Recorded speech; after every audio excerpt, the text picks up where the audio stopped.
Les proponemos que hagan con nosotros un viaje en el tiempo. Voces del Misterio Futuro.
Y hablamos del Código Da Vinci. Analizamos el Código Da Vinci de la mano de nuestros compañeros de inteligencia artificial, Victoria e Isaías, en Voces del Misterio Futuro, con un guión de este que les habla, José Manuel García Bautista. ¿Qué hay de verdad y no en la obra de Dan Brown y el archipopular Código Da Vinci? Pues todo ello te lo contamos a continuación en este Voces del Misterio Futuro.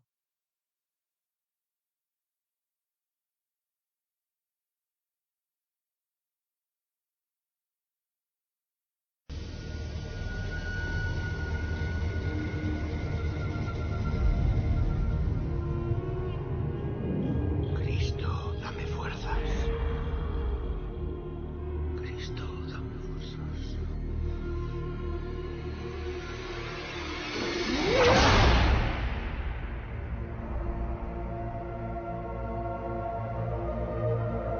Tú y yo, Robert, hemos estudiado la historia.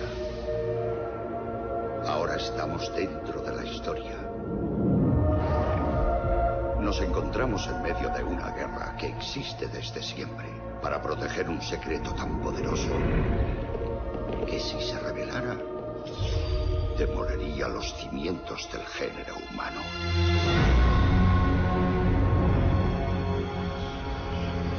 Estoy metido en algo que no logro entender. Contempla el mayor secreto de la historia de la humanidad.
Un conservador del Museo del Louvre, asesinado en plena noche. Un mensaje enigmático escrito con su propia sangre.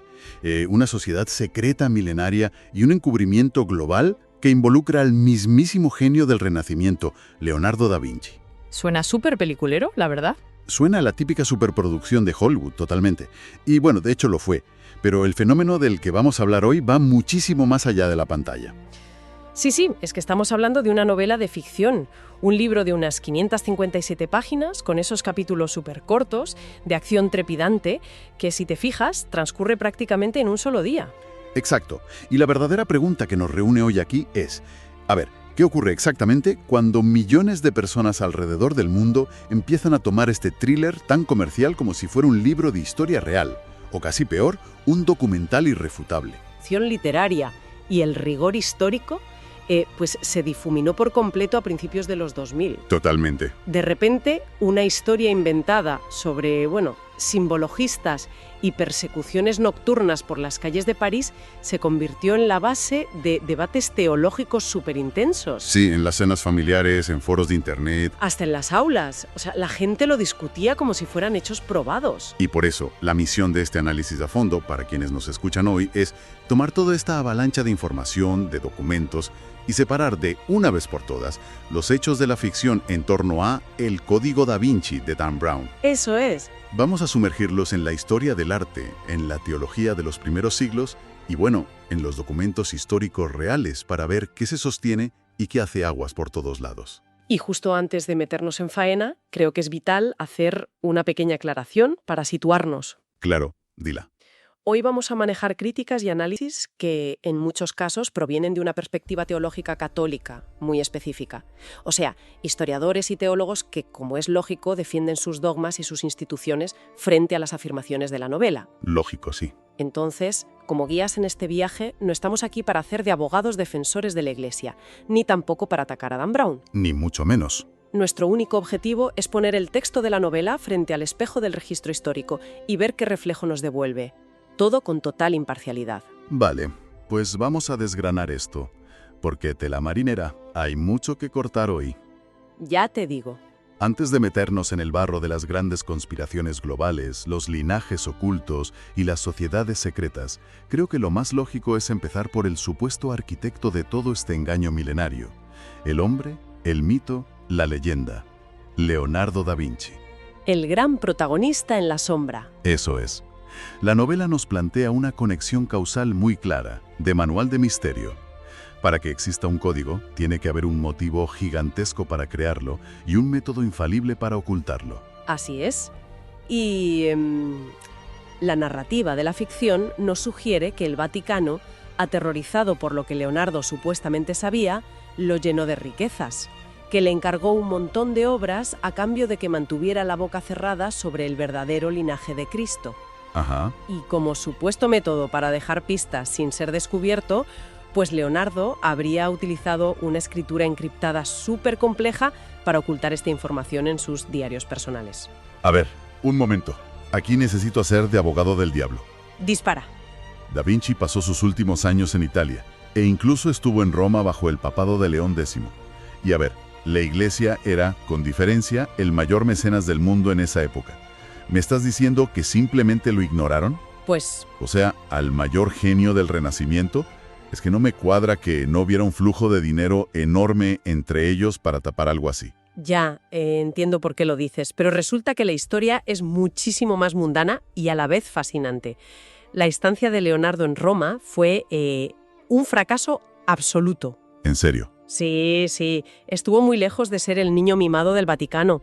El Papa León X prefería, con los ojos cerrados, a artistas como Rafael o Miguel Ángel. Ah, claro, la competencia era dura. Durísima. ¿Y por qué no querían a Leonardo? Pues porque era un procrastinador crónico. ¡Ostras! Empezaba proyectos y nunca los terminaba. Además, tenía una obsesión con la anatomía que le llevaba a diseccionar cadáveres, una práctica que a la Iglesia de la época le resultaba profundamente incómoda, rozando la herejía. Claro, no era precisamente el empleado del mes para el Papa. Para nada. El Vaticano no le comisionó una gran cantidad de obras para mantenerlo callado. De hecho, durante su estancia en Roma, le encargaron exactamente una sola pintura. ¿Solo una? Una. San Juan Bautista. Espera, la pintura de San Juan Bautista. La que sale con el dedo apuntando hacia arriba y que hoy en día es un meme famosísimo en Internet. Esa misma.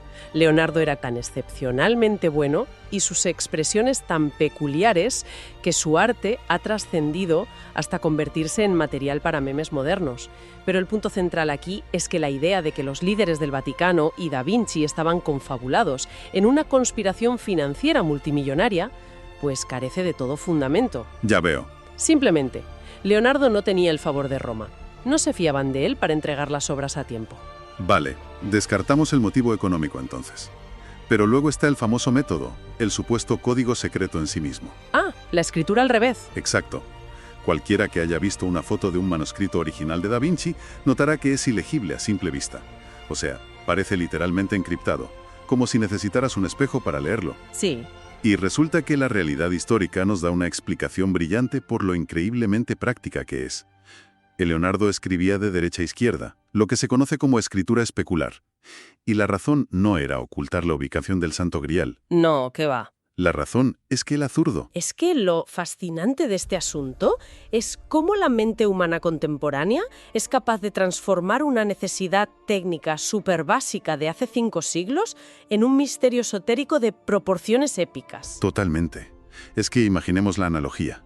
Creer que Leonardo usaba un código secreto indescifrable solo por escribir al revés es como pensar hoy en día que un compañero de oficina que usa un ratón ergonómico vertical es en realidad un espía internacional encriptando datos del gobierno. Tal cual. No, es solo para que no le duela la muñeca tras 8 horas de trabajo. Exacto. En el Renacimiento escribías con tinta fresca, pluma y tintero. Siendo zurdo, si escribes de izquierda a derecha, vas arrastrando el lateral de la mano sobre la tinta recién puesta y emborronas todo el papel. Escribir de derecha a izquierda era un simple truco para no mancharlo todo. Exactamente.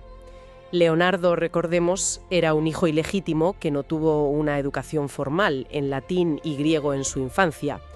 Era un observador incansable de la naturaleza, un científico empírico y un hombre tremendamente pragmático. Claro, muy práctico. No quería arruinar sus notas de ingeniería con manchas de tinta.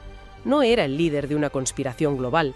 Era alguien resolviendo un problema logístico de su día a día en el taller. Bien, si la relación económica con el Vaticano es un mito, y los manuscritos no ocultan códigos secretos sino la pragmática de un zurdo, el siguiente paso lógico para quienes buscan conspiraciones es escudriñar sus pinturas. Lógico.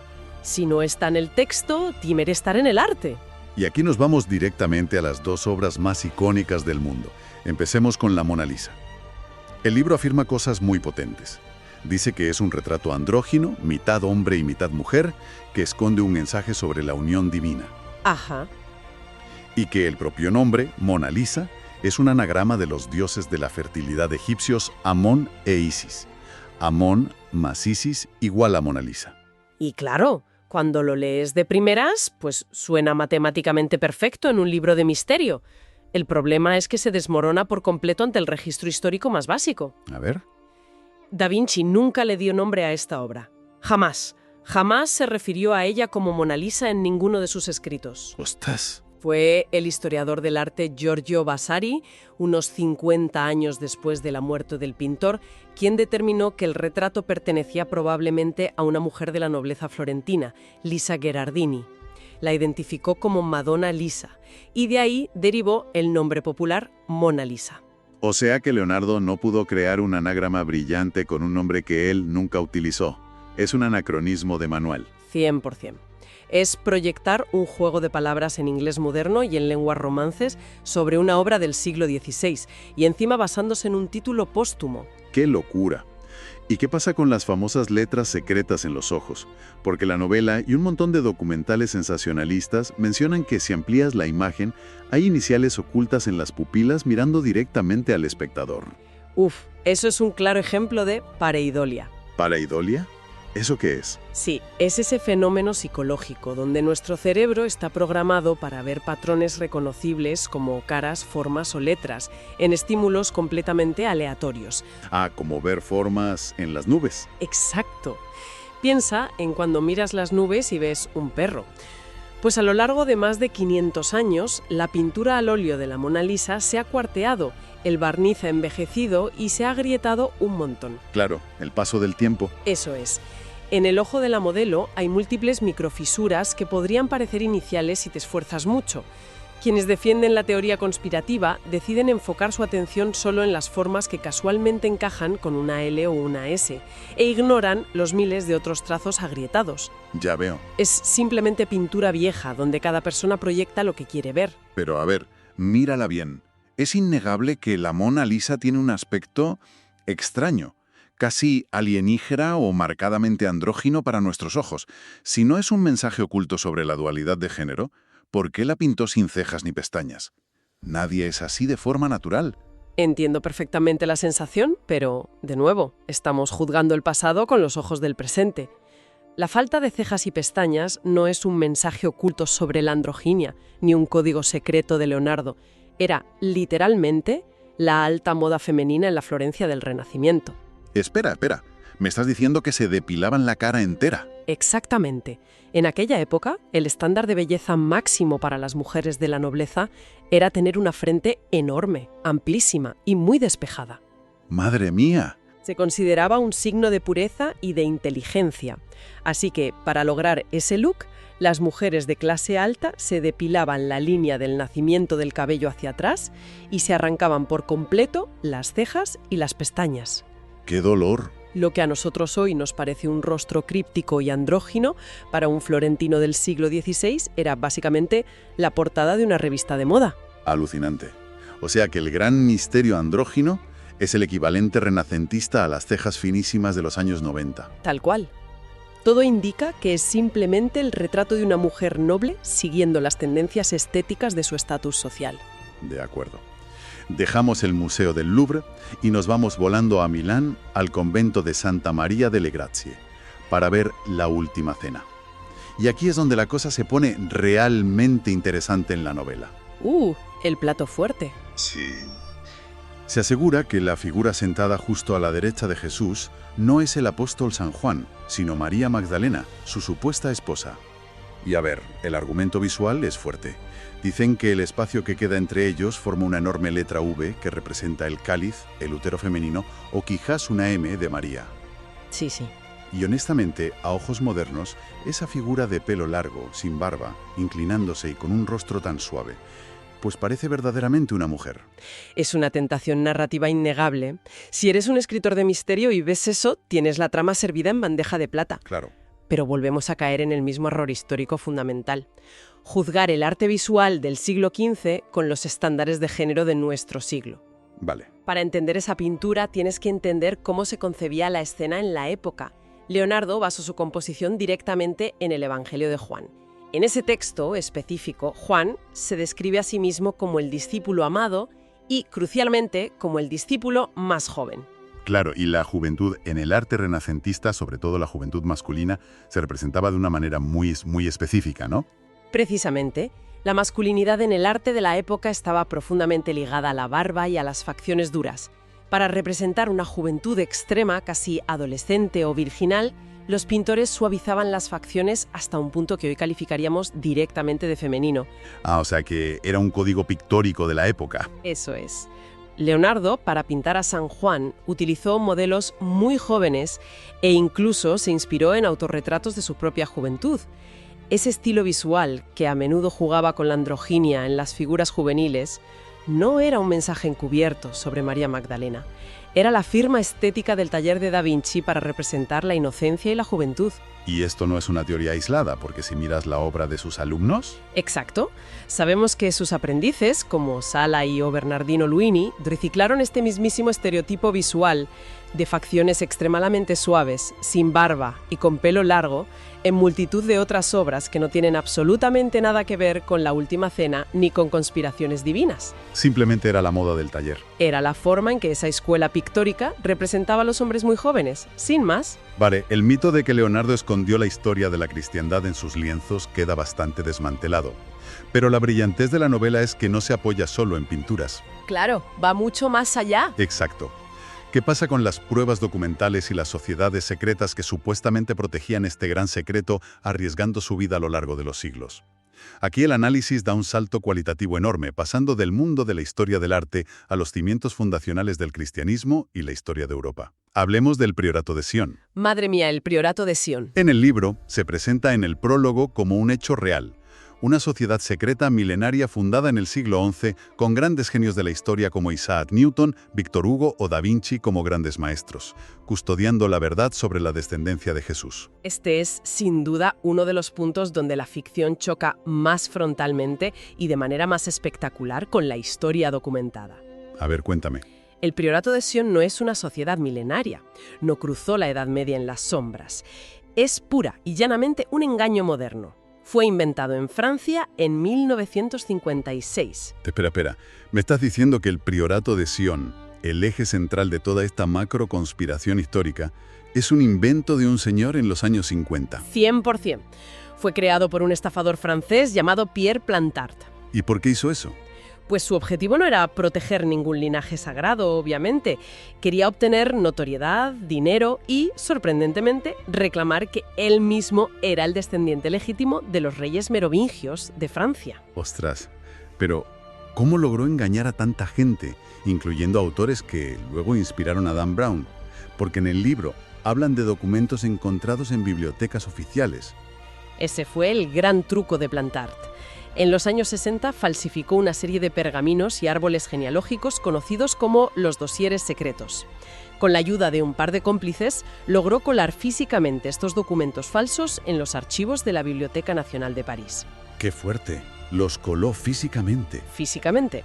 Así, cuando los investigadores independientes iban a la biblioteca y pedían los archivos, encontraban estos documentos oficiales que confirmaban la existencia de la sociedad milenaria. Claro, ¿y se lo tragaban? Todo el mundo. Hasta que Plantard acabó confesando la estafa bajo juramento ante un juez francés en 1993. Es alucinante. Una estafa de andar por casa con un señor colando papeles falsos en una biblioteca convertida en el motor de un fenómeno de ventas mundial 50 años después. Es de película, sí. Y la novela va un paso más allá en esta reescritura de la historia. Afirma que la Iglesia Católica ocultó activamente ciertos textos bíblicos, los famosos evangelios apócrifos, como el Evangelio de Felipe o el de Tomás, que supuestamente fueron encontrados en lugares como Qumran o Nag Hammadi. Ajá. Y la razón de ocultarlos, según la trama, era tapar la verdad innegable de que Jesús era un hombre mortal y que estaba casado con María Magdalena. Y aquí, si analizamos la cronología real de los textos antiguos, la narrativa de conspiración hace aguas por fallos súper básicos. A ver, vamos por partes. Primero, los famosos rollos del Mar Muerto, encontrados en Qumran en 1947. Bueno, pues no son textos cristianos que oculten secretos sobre Jesús. No. No, son textos judíos del Antiguo Testamento y de la comunidad esenia, escritos antes de que Jesús siquiera naciera. O sea, no tienen absolutamente nada que ver con María Magdalena. Vale. ¿Y qué pasa con los documentos de Nag Hammadi en Egipto? Ahí sí que se encontraron evangelios apócrifos, ¿no? Sí, ahí sí. Pero hay que fijarse en las fechas, que es la clave de todo. Los evangelios canónicos, Mateo, Marcos, Lucas y Juan, se escribieron en el siglo I, relativamente cerca de los eventos que describen. Vale. Los evangelios apócrifos y gnósticos, encontrados en Nag Hammadi, datan de finales del siglo II y del siglo III. Son muchísimo posteriores. Claro, siglos de diferencia. Exacto. La Iglesia primitiva no los ocultó en una gran conspiración, simplemente no los incluyó en la Biblia porque sabían que eran textos más recientes, fuertemente influenciados por la filosofía griega y el gnosticismo, y no testimonios directos. Y tampoco estaban ocultos en una bóveda secreta, me imagino. ¡Que va! Nunca han estado ocultos. Hoy en día puedes entrar en cualquier librería o buscar en Internet y comprarlos traducidos. No se descartaron por decir verdades incómodas sobre un matrimonio sagrado, algo que, por cierto, no menciona de forma literal ninguno de estos textos, sino porque su teología chocaba frontalmente con las creencias centrales del primer siglo. Y hablando de creencias centrales, hay un detalle de la novela que siempre me llama muchísimo la atención y que genera mucha controversia. Acusa directamente al emperador romano Constantino de inventar la divinidad de Jesús mediante, una especie de votación política a mano alzada en el famoso concilio de Nicea en el año 325 después de Cristo. Uf, sí. La implicación de esto es brutal. Significa que durante 3 siglos, Los seguidores de Jesús lo consideraban solo un profeta mortal, un filósofo, hasta que a Constantino le convino endiosarlo para unificar su imperio. Si conectamos esto con el panorama general, te das cuenta de que esa es una de las distorsiones históricas más profundas del libro. A ver, explícame eso. El registro documental histórico demuestra de forma aplastante que la creencia en la divinidad de Cristo no se inventó de repente en el siglo IV. Líderes de la Iglesia del primer y segundo siglo, figuras históricas reales y muy bien documentadas, como San Ignacio de Antioquía o San Justino Mártir, ya predicaban, escribían y morían por su creencia en la divinidad de Jesús más de 200 años antes de que Constantino naciera. ¡Ostras! Entonces, si ya lo creían desde el principio, ¿qué demonios pasó en el Concilio de Nicea? ¿Por qué se reunieron? Se reunieron por lo que se conoce como la controversia arriana. Un presbítero llamado Arrio empezó a predicar que Jesús, aunque era divino, había sido creado por Dios Padre, y por tanto hubo un tiempo en el que no existió. Vale, un matiz. Exacto. Era una disputa teológica hiperespecífica sobre la naturaleza de esa divinidad. ¿Era coeterno con el Padre o fue creado después? El concilio se convocó para resolver esa crisis interna y reafirmar la doctrina tradicional, no para coger a un profeta mortal y convertirlo mágicamente en Dios por decreto imperial. Claro. Y en el proceso de construir esta enorme conspiración de 2000 años, el autor vilipendia instituciones y grupos reales que todavía existen o que tienen un legado histórico complejo. Sí, no se salva a nadie. Se habla de los caballeros templarios como monjes, guerreros, guardianes de secretos oscuros que amenazaban al Papa. Y bueno, la historia básica nos dice que eran una orden medieval militar y financiera, cuya misión original era, simplemente, proteger a los peregrinos europeos en los caminos de Tierra Santa. Totalmente. O el uso del Opus Dei en la novela presentándolos con monjes albinos flagelantes que se dedican al asesinato a sueldo. Es el uso del sensacionalismo literario llevado al extremo absoluto a costa de la precisión histórica de instituciones reales. Exacto. Es un recurso literario muy efectivo, las cosas como son. Tomas nombres reales, que aportan un barniz de autenticidad instantánea a tu historia, los vacías de su verdadero contexto y complejidad histórica y los rellenas con los villanos y motivaciones que necesita tu trama de ficción. Y fíjate que todo esto nos lleva a la que quizás sea la mayor paradoja de toda la novela, y de hecho al pilar ideológico sobre el que se sostiene su inmenso éxito moderno. A ver. La trama no solo defiende la existencia de un linaje físico. Su tesis central es que hubo una supresión histórica brutal del sagrado femenino, de la religión de la diosa que veneraba la naturaleza, a manos de una iglesia patriarcal sedienta de poder. La novela clama que el verdadero santo grial no es una vieja copa de madera, sino el vientre portador de vida de María Magdalena. Un concepto de linaje sagrado que, como dato curioso, Dan Brown tampoco inventó. ¿Ah, no? ¿Qué va?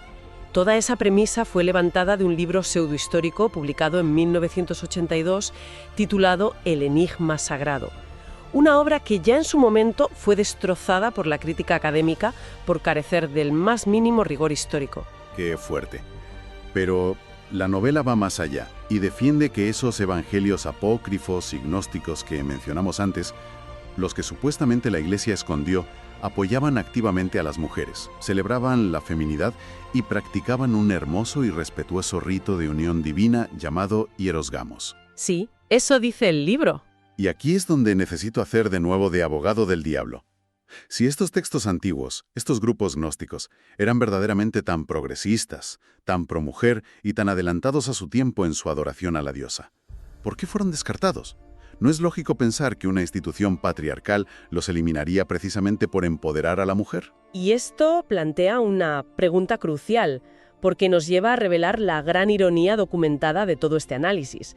Cuando los historiadores acuden a los textos gnósticos originales que la novela supuestamente defiende como la salvación del feminismo antiguo, bueno, encontramos una contradicción gigantesca. ¿En serio? Gigantesca.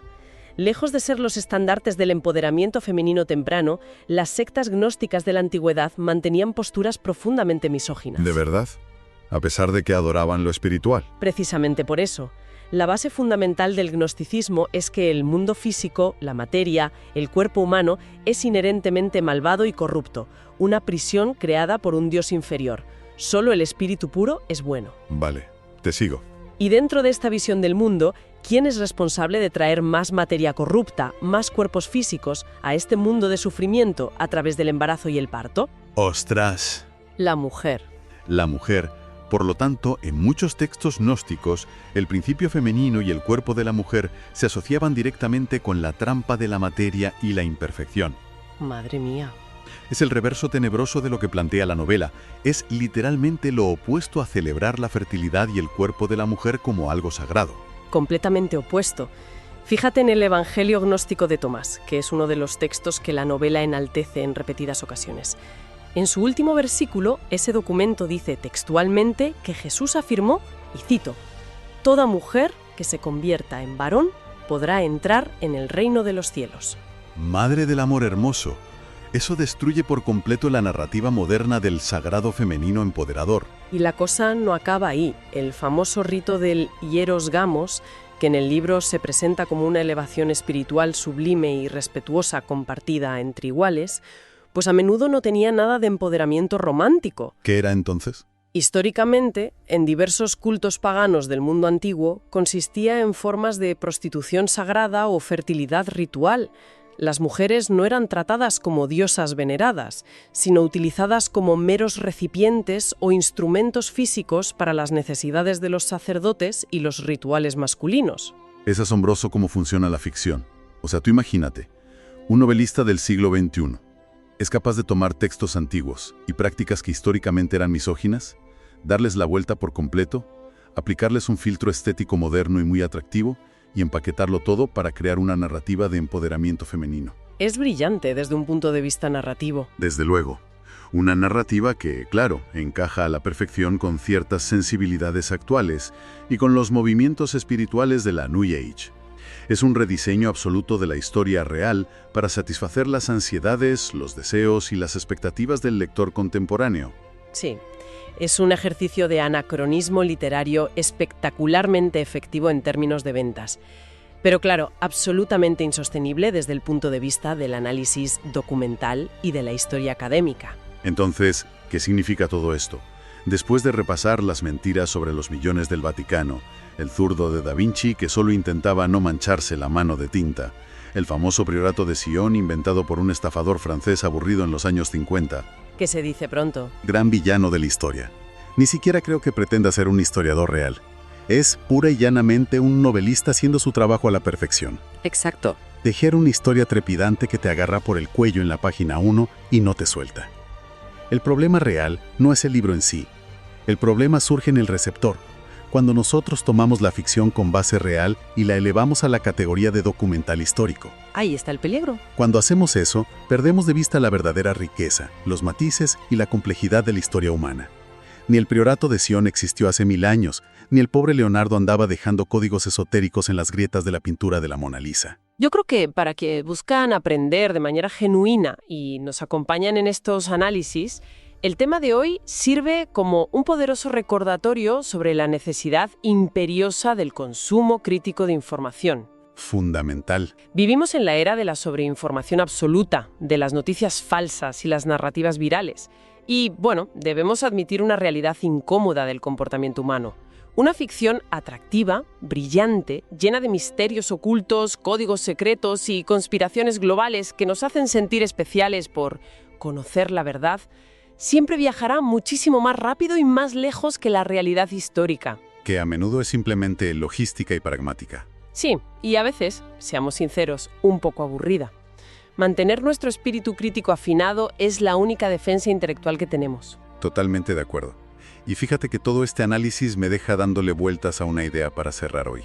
A ver, cuéntame. Hemos visto cómo nuestra sociedad moderna ha sido perfectamente capaz de proyectar de forma masiva sus propias ansiedades sobre los roles de género, sus desconfianzas institucionales y su fascinación inagotable por las sociedades secretas en unas simples manchas de tinta y en las opciones de moda de un pintor zurdo del siglo XVI. Ya ves. Y yo me pregunto, imaginemos por un momento el futuro lejano. Si nosotros hemos sido capaces de montar todo este imperio conspirativo global con un cuadro de una señora sin cejas, ¿qué pensarán los arqueólogos e historiadores de dentro de 500 años cuando intenten buscar mensajes ocultos, profecías divinas y códigos secretos indescifrables en los memes absurdos y en el arte digital caótico que nosotros consumimos febrilmente todos los días en Internet? Ahí dejo la reflexión.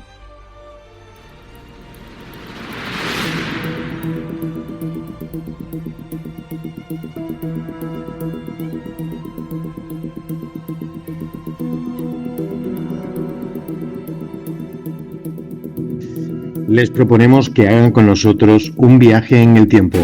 Voces del misterio futuro.